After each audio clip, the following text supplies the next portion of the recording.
Hi guys, auto রিক্সার পানি ব্যাটারিতে পানি শেষ হয়ে গেছে। এখন জয়নাল ভাই ব্যাটারিতে পানি ভরবে। ফুল ভিডিওটি দেখার অনুরোধ রইল।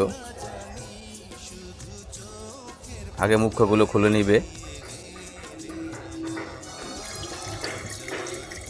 মুখ্যগুলো খোলা শেষ, এবার পানি ভরা শুরু করলো। ব্যাটারির কেবিন খালি রাখতে হবে। ফুল পানি ভরে দিলে চার্জে বসানোর পরে পানি ভলকায় পড়ে যাওয়ার সম্ভাবনা থাকে।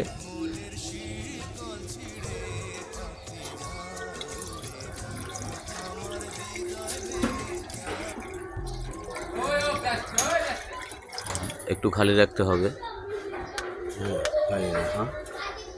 ব্যাটারিতে পানি ভরা শেষ, আপনারা দেখে নিন। সমান করে ভরা হলো।